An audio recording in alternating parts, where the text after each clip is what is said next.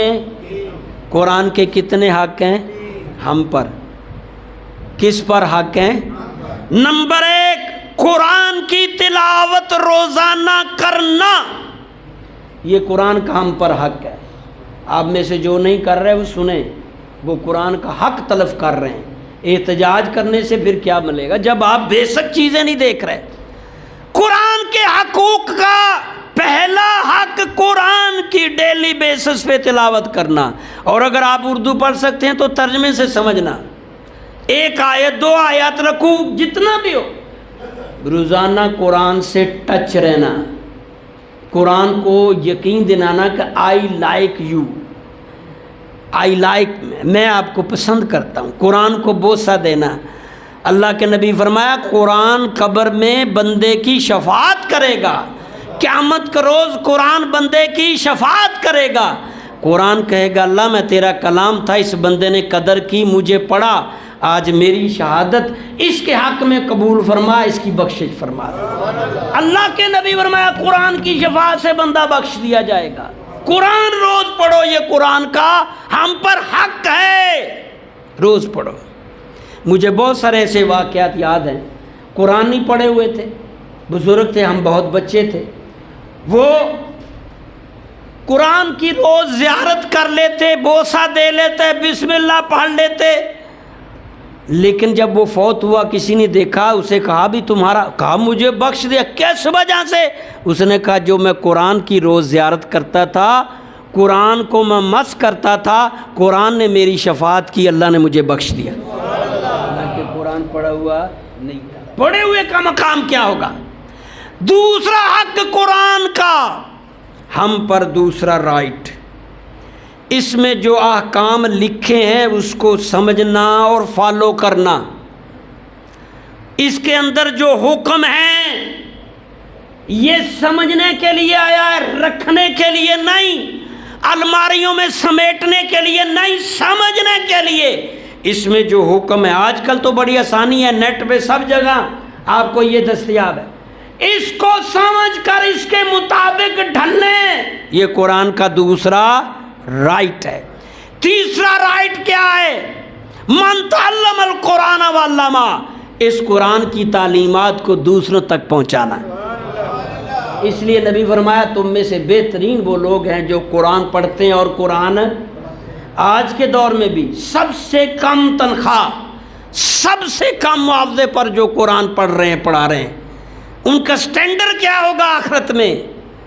ان کا میرے دنیا والے تنہا کر رہے ہیں، قرآن پڑھانے والے کی بے توقیری کر رہے ہیں، ان کی توقیر عزت کو پامال کر رہے ہیں، ان کا معاوضہ اور ان کی خدمت سے منہ موڑ رہے ہیں، مگر تمہارے اس عمل سے تمہیں ہی نقصان ہوگا، تم اللہ کے ہاں مجرم ٹھہرو گے۔ اللہ کا کلام رک نہیں سکتا، اللہ کا دین رک، بہت جلد ایسا وقت آئے گا کہ اس دنیا میں پھر سے اسلام ہی اسلام ہوگا۔ اللہ تعالی ہم سب کو قرآن سے وابستہ فرمائے اور مسلم امہ کو اتحاد اور جہاد عطا فرمائے۔